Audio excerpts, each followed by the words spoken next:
Seja bem-vindo ao Esporte em Debate, Matos. Boa noite, um abraço a vocês. Você sabe que eu estou em São Paulo hoje. Ah, é? E estou em São Paulo. Mas estou morando em Belo Horizonte, mas hoje, nesse dia, eu estou em São Paulo. Prazer estar aqui com vocês, né? Aproveitando um gancho, eu estava escutando o programa aqui, e falar assim, um case que é a comunicação no futebol brasileiro, né? Dos clubes, a comunicação de jogadores, muitos dirigentes também, e etc. É um case que a gente precisa melhorar bastante. Eu cito muito isso nos clubes que eu passei, eu cito muito isso quando eu tenho a oportunidade de participar de aulas, de debates, que a comunicação no futebol brasileiro ela precisa melhorar, e acho que a gente, cada vez mais com mais profissionais preparados, a gente consegue ter uma performance melhor e se comunicar melhor com o torcedor, que é o que todo mundo quer. Exatamente, é isso aí. Ô Matos, prazer em ouvi-lo, um grande abraço. Você está em São Paulo para acertar com algum clube? Nesse momento não. Nesse momento não. Estou aqui resolvendo umas coisas particulares, uns projetos meu pessoal, como o meu livro, umas questões de palestras, um curso aí que eu estou em breve aí para lançar de diretor executivo. Então, uns projetos que eu tenho meus pessoais aqui que a gente está colocando para frente aqui. Mas eu acho que se a Leila for presidente do Palmeiras em janeiro, você volta com ela? Ah, Preto, todo mundo me pergunta isso, gente. Eu acho que o Palmeiras, nesse momento, está muito bem, né? Então, como é que vai questionar a performance de alguém lá? E a gente sabe que no futebol as coisas mudam muito em relação a resultado, né? E posso te dizer da Leila, conheço bem a Leila, e eu sei a capacidade dela de ser gestora, né? Como grande empresária que é. E ela sempre vai querer o bem do Palmeiras, independente das pessoas, ela vai fazer sempre aquilo que for o melhor pro Palmeiras. E isso aí o torcedor pode saber que vai ter uma grande presidente, eu tenho certeza que ela vai ser presidente, é o sonho dela, do marido dela, de ter essa possibilidade, a não ser que mude alguma coisa, mas acho que ela será uma grande presidente, ela está muito preparada esses anos todos aí do lado do Maurício, já pegando experiência, e com certeza ela vai montar a sua equipe de trabalho de acordo com aquilo que ela achar que é melhor pro Palmeiras. Tudo bem, Matos? Vinícius Bueno, como vai? Boa noite. Boa noite, Vinícius. Ô, Matos, queria entender como foi essa sua ida rápida para a Inglaterra e quais eram aqueles planos que você tinha que acabaram não se concretizando, né? Por que exatamente não deu certo de você sair aqui do futebol brasileiro e ter essa tão sonhada experiência profissional, onde tudo começou na Inglaterra, e a gente sabe que a gente tem muito a aprender com eles. Queria entender um pouco melhor essa aventura que você tentou colocar em prática e por que isso não foi para frente, se foi só pela questão da falta, né, de burocrática, né, questões burocráticas, enfim, não sei o que ocorreu exatamente, queria entender exatamente por que não deu certo e você acabou voltando. Como você mesmo disse, primeiro que foi uma honra para mim e até surpresa positiva, né? Porque geralmente o mercado europeu vem buscar jogadores aqui, né?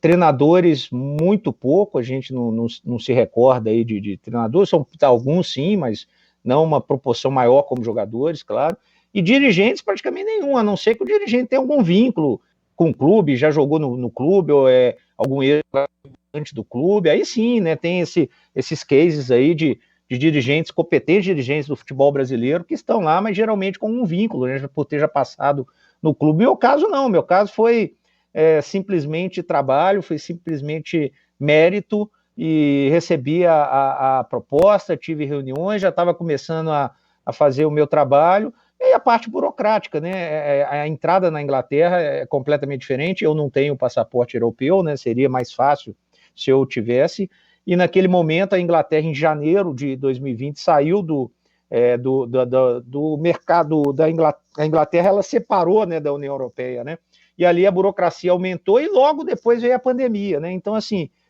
a pandemia ela fechou, os consulados fechou, a burocracia ficou muito maior, e a preferência de mercado de trabalho seria exclusiva para o mercado britânico, né, para o inglês, né, e isso ia gerar muita dificuldade. É quando veio a proposta do Atlético, e eu conversei com a minha família e entendi que era melhor permanecer aqui. Agradeci muito o chinês, o dono do clube, agradeci as pessoas que me indicaram, e quem sabe aí numa próxima oportunidade, né? Ainda mantém uma relação boa lá, e quem sabe numa próxima oportunidade. Infelizmente, esse sonho foi adiado por um tempo. Ô Matos, tem uma outra máxima aí sobre você, né? Que você é um profissional que gasta muito, que contrata muitos jogadores e muitas vezes jogadores caros. Você concorda com essa tese? Olha, as pessoas que pensam ou falam isso é porque não querem pesquisar e ter o conhecimento, né? Simplesmente no Brasil a gente enfrenta isso, as pessoas gostam de rotular, né? Mas não gostam de entender os porquês, né? Se você pegar minha carreira, eu só trabalhei em clube em reconstrução. Eu só trabalhei em clube que tinha dificuldade técnica, de clube, de elenco, e dificuldade financeira. Eu trabalhei no América por 7 anos, o América não era o América de hoje, estruturado, aliás, tem muito do meu legado lá ainda. Era um América que estava talvez no pior momento da história do clube, né? Na segunda divisão de Campeonato Mineiro, sem divisão nacional, 7 meses salário atrasado, receita basicamente zero, e nós conseguimos reconstruir com outras pessoas, né? O América, e eu saí do América na primeira divisão do Campeonato Nacional, né? Jogando a primeira divisão.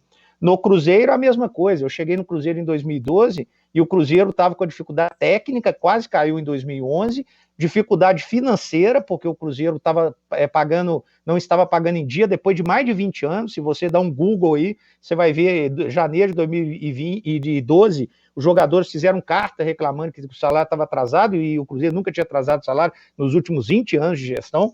Então, assim, o Cruzeiro tinha teto salarial, não tinha investimento. O que nós fizemos ali foi uma capacidade de relacionamento do mercado para construir aquele clube que foi bicampeão brasileiro e tudo mais, né? E no Palmeiras, gente, vocês estavam aqui, né? Vamos recordar lá, novembro de 2014, Palmeiras jogando no Allianz Parque para 40 mil pessoas contra o Atlético Paranaense, 1-1, jogo os time reserva do Atlético Paranaense, e o Santos jogando lá no Barradão, né? E o Santos ganhou o jogo lá e o Palmeiras não caiu por isso, né? E ali precisava fazer uma revolução no Palmeiras, né? Todo mundo que estava no estádio, eu tenho certeza que vocês também diziam isso. E o Palmeiras precisava contratar muito, precisava mexer muito, precisava ter uma outra cara. Foi feito isso. E sem dinheiro. Importante dizer que em 2015, o Palmeiras não tinha patrocinador master, o Palmeiras não tinha receita, a receita estava 75% penhorada, né, de administrações anteriores. E o Palmeiras tinha uma dívida grande com o Paulo Nobre, de mais de 200 milhões, que, aliás, foi paga. Né? Até 2018 ela foi paga. Então, eu só trabalhei em reconstrução. Eu nunca peguei um clube que só precisava ajustar, ou um clube que estivesse bem financeiramente. O dinheiro, a capacidade financeira, os investimentos e tudo mais aconteceu durante o projeto, que foi performando, que foi gerando receita, foi crescendo. E, como a gente sabe, clube de futebol não é banco, que você pega o dinheiro e investe. Clube de futebol é para reinvestir no futebol. E é isso que foi feito no Palmeiras e está lá com 700 milhões de receitas, pagando em dia, não antecipou nenhum tipo de receita, tem patrocinador master, que tinha 2, 3 anos que não tinha quando eu cheguei. Então isso tudo veio acontecer depois. Então é só analisar meus trabalhos que vai ver que, na verdade, eu trabalhei sem receita e montando equipes. No Atlético agora você chegou a um projeto já encaminhado. Você pegou um projeto, pelo menos uma ideia. Sim, foi o único que tinha a receita. Sim. O Atlético estava vivendo um momento de muita dificuldade, isso não é segredo para ninguém, ele anunciou lá mais de 1 bi de dívidas. Mas o Atlético tinha um investidor, um patrocinador forte, que contratou o Sampaoli primeiro, posteriormente me contratou o Sampaoli e esse investidor, dizendo que tinha uma promessa de fazer uma revolução no elenco, e me contratou para isso. Falou, olha, você tem que tirar, e saíram 22 jogadores, e nós precisamos contratar de acordo com aquilo que o Sampaoli pedir, e foram contratados na minha época 11, 12 ou 13 jogadores, não me recordo aqui agora. Mas foi o único lugar que já tinha. Não, no Palmeiras, quando o Paulo Nobre me contratou, ele disse para mim, eu tenho 2 sonhos. O Palmeiras voltar a ser respeitado no mercado, pelo seu próprio torcedor, pelo adversário. Lembram aqui aquela entrevista do ex-presidente de São Paulo, né, dizendo que o Palmeiras estava se apequenando e não sei o quê. Então, o Paulo Nobre me disse isso. E segundo, ele falou, em 2 anos eu quero ganhar um brasileiro. Não era a Libertadores, porque tinha 22 anos que não ganhava o brasileiro e tinha uns rebaixamentos aí no meio desses 22 anos. Mas que a gente teria no primeiro ano 4, 5 milhões de folha de teto no máximo, e no segundo ano, se aumentasse um pouco a receita, a gente poderia também aumentar um pouquinho a folha de pagamento. E o Palmeiras, naquele momento, não tinha receita, não tinha nada, a gente vivia desse fluxo de caixa que o Paulo Nobre criou, algumas receitas que foram melhorando, aí vendemos Gabriel Jesus, aí o patrocinador master chegou, que foi a Crefisa, e as coisas foram acontecendo. Aí chegou 2017, 2018, o Palmeiras explodiu de 700 milhões de receita. E ali, obviamente, você tem um poderio de poder investir mais e, principalmente, investir na base, que foi o meu maior legado deixado no Palmeiras. Você acha, eu não terminei sobre o Galo. Você acha que o Galo vai cruzeirar? Você acha que o Galo hoje, que os investidores só querem ganho esportivo e não querem ganho financeiro? Eu posso te dizer o seguinte, Preto. Primeiro, você me deu uma brecha para falar um pouquinho, apesar de não ter perguntado, do Cruzeiro. Vamos entender o que aconteceu no Cruzeiro, gente, por favor. O Cruzeiro, inclusive muita gente fala da minha passagem no Cruzeiro, eu passei 6 anos depois que eu saí, que aconteceu tudo. O Cruzeiro teve problemas, sim, de má administração, sim, mas vamos lembrar que tem pessoas importantes que estavam na linha de frente, que tinham poder da caneta, poder de tomada de decisão, indiciadas na polícia. Então o Cruzeiro teve 2 problemas aí, na minha opinião, né? Que obviamente essas pessoas vão se defender e podem ser consideradas inocentes, etc., e a gente falar de má gestão. Mas nesse momento nós temos 2 fatores que aconteceu no Cruzeiro. Sobre o Atlético, eu acho que o Atlético hoje tem a sorte, quem teve a competência foi o presidente Sérgio Sete Câmara, que saiu, de trazer pessoas como o Rubens e o Rafael Menin para dentro do Atlético. Já tinha o Ricardo, já tinha o Renato Salvador, e o Rubens e o Rafael Menin, que são os que estão fazendo o aporte da sua pessoa física dentro do Atlético, não é da empresa, né, pessoa física. Eu acho que eles têm a capacidade, até porque tem um know-how empresarial para administrar a dívida e, quem sabe, tirar o Atlético disso. É óbvio que se um dia parar e não for por aí, vai ter muita dificuldade dentro do Atlético, não tem dúvida, mas eu acho que é um clube que tem pessoas capazes de administrar e fazer o Atlético caminhar, assim como o Cruzeiro bem administrado, também acredito, por todo o tamanho, história, tudo que envolve, sair dessa situação e fazer o seu crescimento natural, como tantas outras equipes que caíram para a segunda divisão e passaram por esse momento de dificuldade.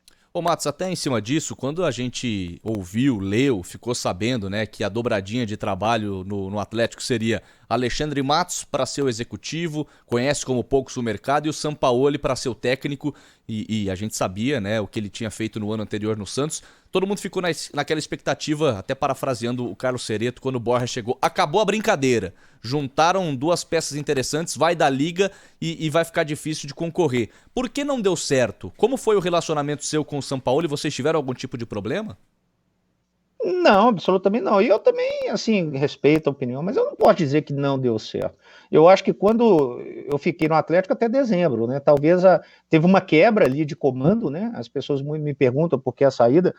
Trocou o presidente que saiu, ele saiu com algumas rusgas a serem resolvidas, né? E até por isso que ele não permaneceu. A ideia inicial era a permanência dele por mais 3 anos, teríamos aí 4 anos de projeto, né? Tenho certeza absoluta que iríamos fazer um Atlético ainda mais forte. Tem pessoas lá competentes para isso, como meu amigo Rodrigo Caetano, e por aí vai.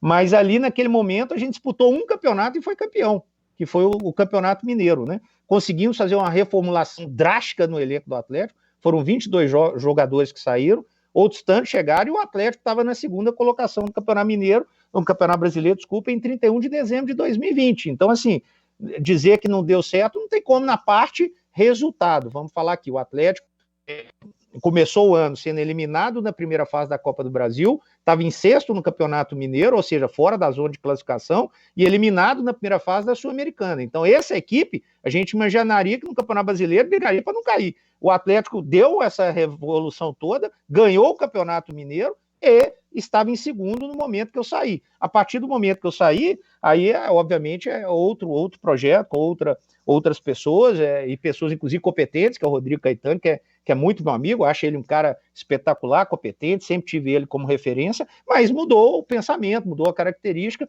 mas a minha relação com o Sampaoli foi boa, e ele entendeu que quando eu precisava falar não é não, que era o clube falando, não o Matos, mas o clube, e obviamente, como ele é um cara muito intenso, um cara que quer ganhar, um cara muito ansioso, às vezes, obviamente, a gente tinha discussões em prol do projeto, igual eu fazia do Palmeiras, no Cruzeiro. Eu acho que acima de mim, acima do Sampaoli, acima de qualquer jogador, tem a instituição. E eu defendi a instituição Clube Atlético Mineiro, como eu sempre fiz em todo o projeto que eu participei. Ô Matos, você falou sobre as categorias de base do Palmeiras e realmente você ajudou a estruturar as categorias de base do clube. Mas por que você usou tão pouco as categorias de base na sua passagem pelo Palmeiras? Por que você, sob a sua gestão, deu tão poucas chances a esses meninos que agora estão brilhando aí no Palmeiras? Porque isso não era responsabilidade do diretor de futebol. Essa responsabilidade é uma responsabilidade técnica. A minha responsabilidade é fazer, estruturar, organizar, criar processo, fazer gestão de pessoas e criar metodologia. Que o Palmeiras, vamos convenher aqui, em mais de 100 anos, nunca trabalhou em excelência. Eu não me recordo. Se eu estiver enganado, podem me corrigir na sua categoria de base.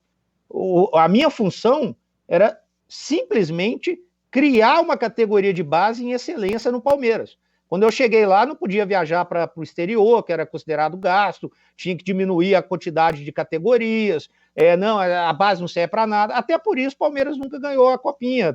Tem um porquê disso. Porque nunca fez um trabalho realmente sério na categoria de base. E esse trabalho foi feito ali dentro da minha sala. É importante dizer isso. Eu levei o João Paulo, eu estruturei, eu blindei, eu segurei, que teve muitos momentos lá que queriam demiti-lo, teve muitos momentos que ele recebeu proposta de Corinthians, de São Paulo, e a gente foi fazendo. E as situações delicadas a gente discutia, ele ia na minha sala, tomava decisão, e assim a gente montou essa base. Agora, vamos entender que o processo de base não é igual ao do profissional. É um processo que teve o seu início de 5 anos de maturidade a um momento bom. E eu tinha certeza absoluta que mesmo que eu saísse, talvez eu não teria esse momento de ter essa glória dos meninos jogando, mas ia estar estruturado como está. Então essa responsabilidade de colocar em campo, ela pertence ao treinador. Quem botou o time do Palmeiras para jogar 3 zagueiros? Ela é a responsabilidade de quem? Do Abel. Não é a responsabilidade do Anderson Barros ou do Cícero Souza. É a responsabilidade do Abel. Quem coloca os meninos para jogar? Quem botou os meninos para jogar contra o Mirassol? Foi o Abel. O diretor não chega para o treinador e fala assim, olha, vem cá, você tem que botar o Gabriel Menino. Não é assim. E vamos lembrar, gente, para ser bem justo e honesto aqui, o Palmeiras, e eu sempre dizia isso, o Palmeiras cuida do seu presente e do seu futuro. Eu era muito criticado por isso, porque diziam o seguinte, tá esquecendo o presente, tá contratando o futuro. Tá, os jogadores de 19, 20, 21, Veiga, Mina, Roger Guedes, outros também não deram certo, mas a gente buscou, porque o Palmeiras não tinha na sua categoria de base, no sub-20, naquele momento, jogadores prontos para jogar. Quando teve, e uma das primeiras ações minhas no Palmeiras foi botar o Gabriel Jesus. Foi falar, Oswaldo, nós precisamos colocar o Gabriel Jesus para treinar. Quem botou para jogar foi o Oswaldo.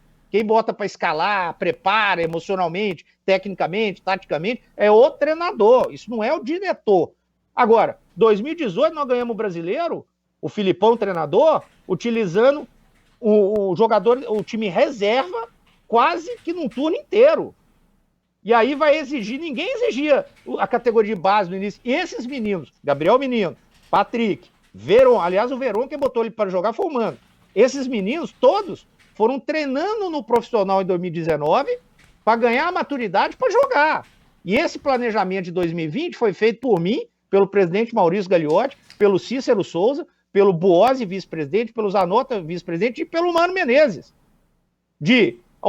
Já que não ganhou, alguns jogadores vão sair, Borja, Davidson, Alexandre, consegue vender o Bruno Henrique? Sim, foi vendido, como já estava combinado, não sei, isso, aquilo. Vão sair e vamos dar espaço no estadual e a gente vai avaliar quem está pronto e quem não tiver, a gente busca novamente no mercado. E quem tiver, continua. Então esse planejamento foi feito. Agora, botar para jogar é o Abel, é o Luxemburgo, é o Filipão, é o Cuca lá no Atlético, e assim vai. São os treinadores que estão no Brasil aí que tem que colocar ou não para jogar. Isso não é função de diretor.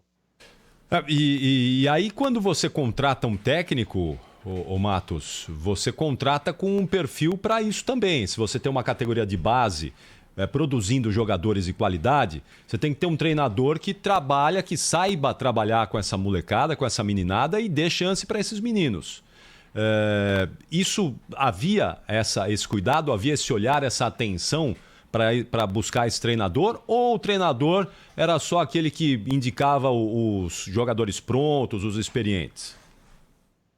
Vamos analisar e pensar assim, o que é treinador que tem a característica de colocar para a categoria de base. Na minha opinião, a capacidade do jogador que faz ele jogar. Vamos lá, Roger Machado é um treinador de categoria. Sim, o Roger no Grêmio colocou N jogadores jovens para jogar. E ele foi no Palmeiras e, naquele momento, ele avaliou que não tinha nenhum jogador pronto para isso. Ou que estava preparando para isso. Aliás, ele colocou o Arthurzinho, nós botamos no Bahia e tal, o Filipão também, e depois foi até vendido aí pro Red Bull, né? Então, assim, Eduardo Batista era um treinador com característica de categoria de base. Mas tinha naquele momento para isso? Ele avaliou que não. É assim. Me criticaram muito pela venda, por exemplo, do Luan Cândido, lateral esquerdo, lembra dele? Seleção brasileira e tudo. O Palmeiras vendeu, Luan, não Alexandre, o Palmeiras vendeu, eu fiz um negócio, né? Fui atrás e tudo. O Palmeiras vendeu por 10 milhões de euros o Luan Cândido. Hoje ele é reserva lá no Red Bull Bragantino. Tem potencial e tudo, mas é um jogador que foi vendido e que a ideia era ficar lá no Red Bull, que no momento não deu certo. Então, está mostrado que naquele momento não estava pronto para jogar no Palmeiras. Pode transformar num grande jogador com maturidade daqui 2, 3, 4 anos, mas naquele momento não. E às vezes, para você segurar um Dudu, para você segurar um Felipe Melo, para você contratar um Gomes, você precisa ter essas reposições financeiras. Agora, esse perfil, eu pergunto para vocês, o Vanderlei Luxemburgo tem perfil de colocar jogador de categoria de base? Não. Mas quem botou os meninos do Palmeiras para jogar? Foi ele, mas também por uma necessidade. As duas coisas se completaram. Mas colocou Sim. necessidade, se não me engano, eu posso estar enganado, se não me engano. Ele colocou na final, lá em Itaquera, ele tirou o Bruno Henrique, que é titular absoluto.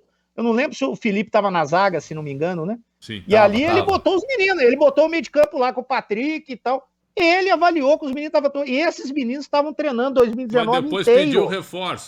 pediu reforços. Mas aí vem um contexto, né? Aí vem todo o negócio, porque nós aqui elogiamos, porque ganhou. Se tivesse perdido a Libertadores, se tivesse perdido... Estariam todo mundo falando, como eu escutei já nos jogos aí, olha, tá colocando muito menino paulista, tá queimando muito menino, tá não sei o quê. Então, o resultado, ele ajuda a dizer se foi certo ou não a estratégia. Então, assim, e o Palmeiras se reforçou. O Palmeiras buscou o Rony e buscou o Vinha ali no início do ano. Depois buscou o Breno, buscou o Alain Impereu, e assim foi. Ô Matos, Oswaldo de Oliveira, Marcelo Oliveira, Cuca, Eduardo Batista, Cuca, Alberto Valentim, Roger Machado, Felipão e Mano Menezes. Os treinadores da era Matos no Palmeiras. Você ficou maior do que eles? Você foi injusto com algum deles aqui, Matos?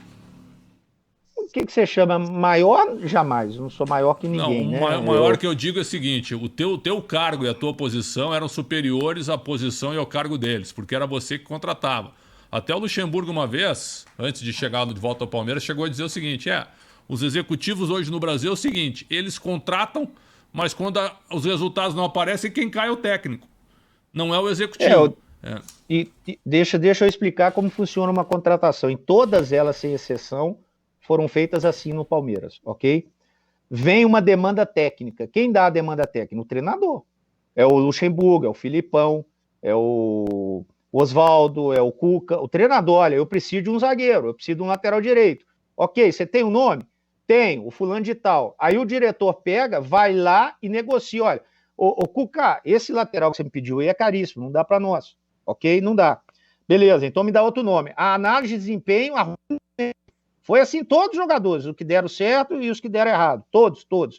A partir do momento que chega no diretor, o diretor vê a possibilidade financeira e passa para o diretor do financeiro junto com o CEO, que o Palmeiras tem, muito bom por sinal, que é o Cristiano Köhler. Cris, eu posso comprar esse jogador assim, assado? Pode. Matos, não. Matos, divide isso em vez de 5, em 8. Matos, em vez dessa luva ser à vista, joga essa luva para daqui 2 meses. E ali, quando é aprovado pelo financeiro, a gente leva para o presidente assinar. É assim. Então, assim, tem toda uma ordem e um critério. Eu nunca contratei um jogador que o treinador não tivesse ou aprovado ou solicitado. Então, não tem como falar que o diretor contrata. O diretor contrata porque a função dele é fazer o negócio acontecer. É eu pegar um avião e ir lá, chegar no Borja lá, que tinha o mundo todo querendo, convencer o cara a ir pro Palmeiras. É eu fazer a minha estratégia para trazer o Gomes. É eu, 1 ano e meio antes de trazer o Everton, encontrar com ele numa van lá que eu fui buscar o Gabriel Jesus e falar com ele: olha para mim, amigo, eu acredito em você e daqui 1 ano e meio eu vou precisar de um goleiro. Se você não tiver ido para lugar nenhum, me dá sua mão. Ele me deu a mão e foi honrado comigo. E por que eu paguei 2 milhões de reais? Porque ele ia pro time do Marcelo Groi. O Atlético Paranaense estava vendendo ele. Eu segurei ele porque ele me deu a mão 1 ano e meio antes. Esse é o meu papel. Agora, se eu vou contratar o Mina, é porque o Cuca me solicitou o Mina. Se agora no Atlético, o Sampaoli vetou o Veiga, que não estava jogando o Palmeiras até o meio do ano. Então, se eu até o meio do ano, tô vendo aí você fazendo aí a carinha aí, né, Preto? Mas até o meio do ano, na verdade, que o Veiga não tinha jogado no Palmeiras, gente. E eu levei o Veiga pro Palmeiras. E a felicidade que eu tô de ver ele é enorme. Mas até em cima disso, de responsabilidade, de hierarquia, de um diretor de futebol, de um treinador, como que fica essa questão, por exemplo, da não venda do Daverson? Que eu sei que era algo que todos os torcedores queriam, a diretoria entendia como um bom negócio, mas chegou e a palavra final foi do Filipão, foi do treinador. Não foi do Filipão, foi do jogador, né? O pois jogador mas falou, olha, eu não quero ir mais. Mas o próprio Daverson se manifestou depois, quando esse assunto voltou à tona recentemente, dizendo o seguinte: eu dei a palavra final como não quero ir porque o Filipão me disse pra ficar, pediu pra que eu ficasse e disse que eu seria importante. Ou seja, o negócio não foi pra frente por um desejo do treinador. Mas, não, discordo, porque aí o jogador, ele vai... Quantas vezes eu já vi jogador falar: o professor, o diretor, o presidente, desculpa, amigo, é a minha vida aqui, né? Então, assim, o desejo mesmo de não assinar foi do jogador. O treinador, ele pode ter a opinião dele, o diretor pode. Quantas vezes eu quis vender um jogador e não foi possível? Ou eu quis segurar e eu tive que vender o Keno, nós não queríamos, mas chegou uma hora que o Keno falou: gente, assim, eu comecei de tarde, é a chance da minha vida, né? Eu preciso, não dá, Alexandre, não dá, né? É assim, né? Então, isso já aconteceu várias vezes com vários jogadores. Então, assim, eu vejo assim, para começar, naquele momento, veja bem, naquele momento, o Palmeiras tinha sido campeão brasileiro e o Davidson tinha sido muito importante. O melhor momento do Davidson no Palmeiras. Quem pediu o Davidson? O Cuca, que viu ele jogando e pediu, todo mundo sabe da história, né? O melhor momento foi com o Filipão, quando o Filipão chegou, o Davidson estava embaixo, o Filipão abraçou o Davidson e o Davidson acabou fazendo o gol do título brasileiro de 2018, lá em São Januário, jogando como titular do Palmeiras, né? Naquele momento, ele ainda estava num momento bom, momento de paz com a torcida, momento de live, momento de felicidade, momento de tudo ali. Então, naquele momento era assim. Aí, o que aconteceu? Chegou uma proposta de empréstimo. O empresário dele, que é português, me disse: Alexandre, nós temos condição de fazer esse empréstimo virar venda. Eu peguei um avião, fui lá em Barcelona encontrar o chinês.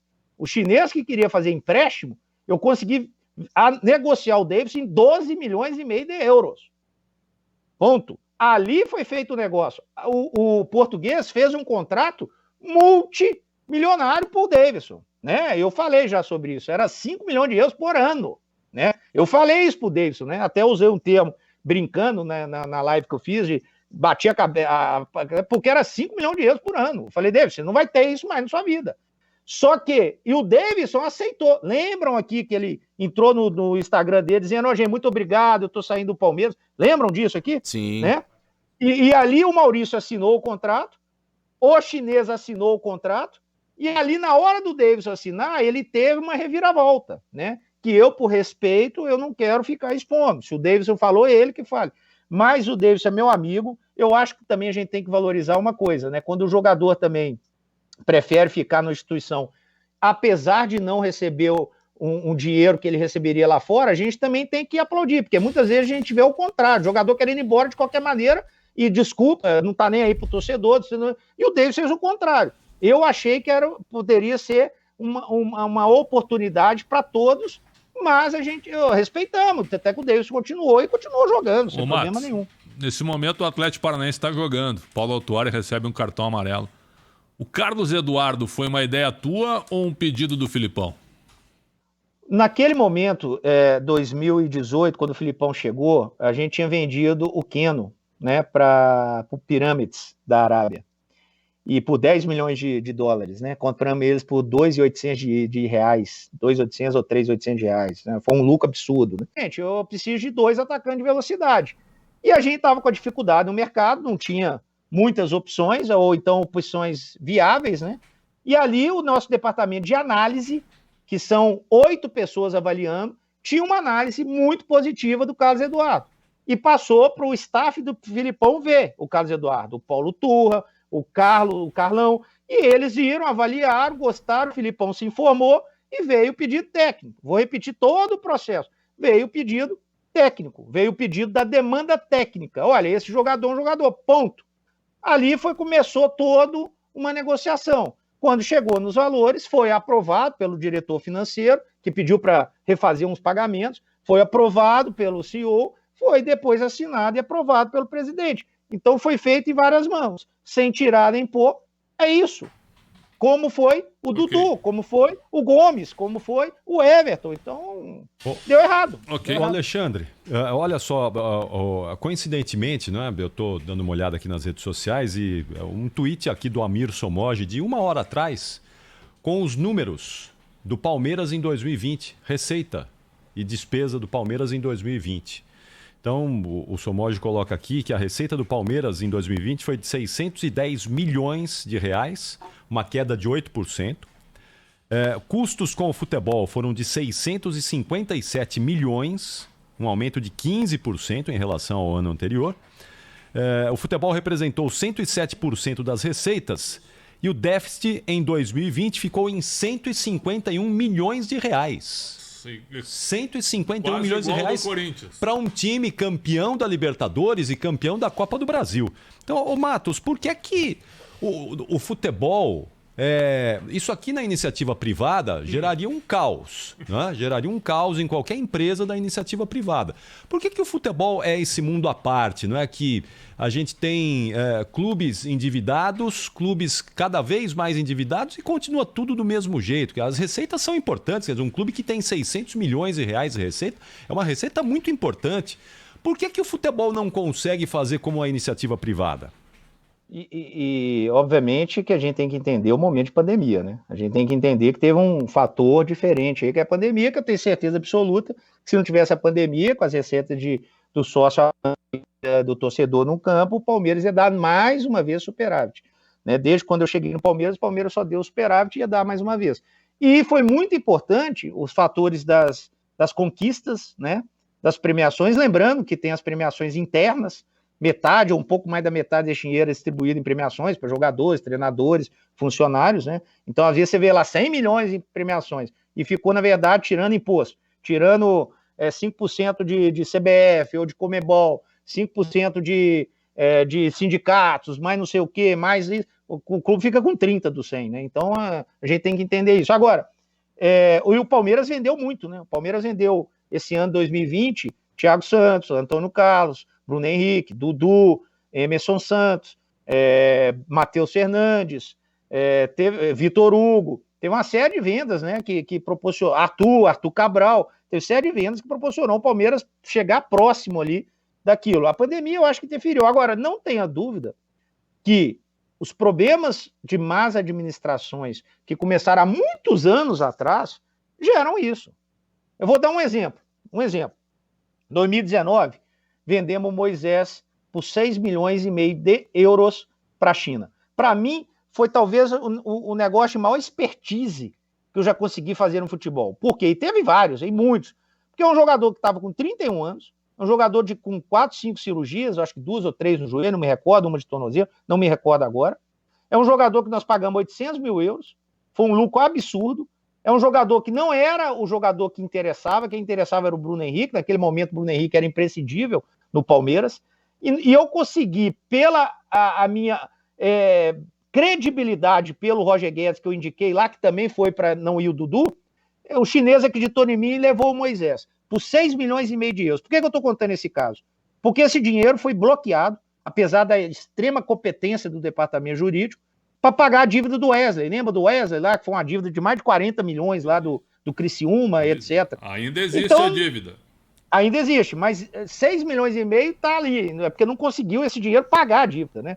Então, assim, São coisas que acontecem no futebol. Então tem sempre... e muitos clubes gastam mais do que podem, e blá, blá, blá. Por quê? Porque daqui a um ano tem eleição, porque tem pressão política, porque o torcedor está pressionando, e assim vai. Então, são constantes trocas, aí tem que pagar multa do diretor, multa do treinador, jogador que foi mal aproveitado, e assim vai. Então, é uma constante que não tem uma ordem, não tem uma organização, porque não é, nesse quesito, empresa. O futebol não tem dono. Ô, Matos. Né? Os clubes brasileiros não têm dono. Se tivesse dono, o dono ia cobrar isso aqui. Ia chegar uma hora e falar, ó, parou tudo. Parou tudo. Eu não quero saber se a torcida vai gritar, chiar, o caramba quadro. Nós vamos andar nesse nível aqui até nos organizarmos. Se precisar de 10 anos, vocês vão ter 10 anos. E a gente poderia fazer um projeto de 10 anos. Eu fiquei 5 anos no Palmeiras, meu pior resultado foi terceiro lugar do Campeonato Brasileiro, e todo mundo viu o que aconteceu. Ô, Matos, eu sei que você tem compromisso, só para finalizar da minha parte, eu queria a tua impressão sobre 2 assuntos, 2 temas. A gestão do seu sucessor, do Anderson Barros no Palmeiras, como é que você avalia? E sobre essa novidade da CBF de apenas uma troca de treinador durante a competição, você entende que isso será algo benéfico para o nosso futebol? Qual a tua avaliação? Eu acho que mudança a gente tem que esperar para ver o futuro, mas sim, toda mudança é bem-vinda. A gente tem que criar também um mecanismo aí de fair play que funcionou muito bem na Europa, né? Eu acho que a gente tem que criar dentro de uma cultura do futebol brasileiro, entendendo os problemas do futebol brasileiro, entendendo essa cultura que muda muito, a questão política, que tem muitos problemas do passado que ainda estão aqui. Então, a gente entendendo isso, a gente tem que criar um fair play. E acho que a questão do Anderson Barros, eu acho que o resultado fala por si. Eu tenho a felicidade de ter avalizado ele. Quem indicou ele foi o Cícero Souza, e o Maurício me ligou e me perguntou, Alexandre, eu vou com você sabe da confiança que eu tenho, e o que você acha do Anderson? Eu falei, o Anderson é um cara que merece, é um cara correto, Maurício, sempre tive uma relação boa com ele, conheci o Anderson, eu estava no América e ele estava no Botafogo. Então, assim, ele merece. Fiquei muito feliz, liguei para ele aí todos os títulos, aliás, até cansei de pegar o telefone e ligar para ele, né? Porque toda hora ganhava um título, né? Então, mas é um cara que eu estou muito feliz por ele, e não só por ele, eu tenho amigos lá dentro, jogadores, né, com quem falo bastante, o próprio Maurício, falo bastante, o Boazzi, o vice, que eu adoro, falo bastante, o Zanota. Então, eu tenho amigos lá dentro, fico muito feliz por todos, né? Ô Matos, você saiu do Palmeiras, mas o Palmeiras não saiu de você, viu? Você sabe tudo do Palmeiras. Por isso que ele volta em janeiro. Sabe tudo do Palmeiras. Olha como é que tá aí. Alexandre Matos, ex-diretor de futebol do Palmeiras. Eu sou ex-diretor de futebol do Atlético, ex-diretor de futebol do Cruzeiro, do América. Então, assim, isso parte muito também de vocês comigo, né? Então, é assim, a passagem mais marcante da sua carreira. Mas deixa eu te falar o que aconteceu. Se você analisar a final da Libertadores, de 11 jogadores, 9 estavam na minha gestão dos titulares, né? Então, assim, e da maneira que foi, do que estava o Palmeiras naquele momento, bicho, comigo, Alexandre, será que um dia nós vamos vender jogador igual o nosso vizinho aqui vendeu o Denilson, que o São Paulo vendia muito bem, né? Vendeu o grande jogador por mais de 30. Falei, Paulo, vamos resolver tudo. De buscar jogadores que estavam na primeira linha. Gente, volta aí, início de janeiro de 2015. Falava-se do Dudu aonde? São Paulo, Corinthians. Alguém imaginava o Dudu no Palmeiras naquele momento? De protagonismo. Alguém imagina o Palmeiras esse ano brigando para cair? Ou ano que vem brigando para cair? Ou 2023 brigando para cair? Jamais. Então, isso tudo marcou a mim e as pessoas que participaram desse case. Muito bem. Mas o Cuiabá você não quer pegar, né, Matos? Se for um projeto sério, se for um projeto que encha meu coração, se as pessoas demonstrarem, ô Prétio, com todo respeito, quando eu estava no Cruzeiro, o Cruzeiro era bicampeão brasileiro. O Cruzeiro tinha um timaço montado que estava absolutamente integrado lá dentro, com respeito, com autonomia, com tudo lá dentro com os jogadores, e o Palmeiras naquele momento estava brigando para não cair. E eu saí do Cruzeiro e peguei o Palmeiras. Eu saí do América, gente, vamos lembrar disso. Eu trabalhei 7 anos com o maior orgulho do mundo no América. Aliás, meu primeiro título nacional foi no América. Quando fala que eu sou tetracampeão brasileiro, eu falo, não, eu sou penta, porque eu ganhei uma Série C no América. E talvez tenha sido um dos mais difíceis, se não o mais difícil. Claro. Então, assim, dependendo do projeto, eu pego o que tiver que ser. Na hora que entrar no meu coração, Tamo junto. Eu só citei o Cuiabá que está estreando na primeira divisão, porque é um projeto seríssimo lá dos Dresch, e eles estão vindo aí para permanecer na primeira divisão. Alexandre Matos, muito obrigado por estar conosco aqui, ô Matos. E acho que é isso, né? Acho que ano que vem ele tá de volta aqui em São Paulo, hein? Ô Matos, mas viu, dá mais entrevistas na segunda passagem, viu, Matos? Aí depende do clube, né? Hoje eu tô livre, leve e solto, só tem o Oliveira ali para puxar minha orelha. Ali o clube, que muitas vezes o clube tem as estratégias internas, né? E a gente tem que respeitar, porque eu sou um funcionário do clube, né? Eu não sou o dono do clube. Mas a estratégia quem define é você. Claro, o executivo é tu, define tua estratégia. Não, mas você sabe que agora nessa parada minha, só para finalizar aqui, eu tô aprendendo muita coisa. Eu estou fazendo um curso espetacular da FIFA, que somente 24 pessoas do mundo de gestão teve um processo seletivo, foi aprovado. Eu vi que tem o Ferguson, né? Não lembro quem, Arsène Wenger. O Arsène Wenger. Tem vários professores, espetacular, estou adorando, um curso longo, vai até ano que vem, vamos pegar um diploma ali. Já viu, Pretzel? Eu vou ter, se eu concluir o curso, vou concluir. Eu fiz o curso da CBF Academy de executivo. Estou fazendo o curso da Universidade de Futebol, estou fazendo outros cursos do Fernando Carvalho e tudo. Então, ou seja, estou lendo muito, estou dando aula ali na CBF Academy, na Universidade de Futebol. Inclusive, sexta-feira eu vou dar uma aula, terça-feira eu vou dar uma aula para a licenciada da CBF Academy também. Lancei meu livro, estou me preparando muito para ser um profissional melhor. E ali eu aprendi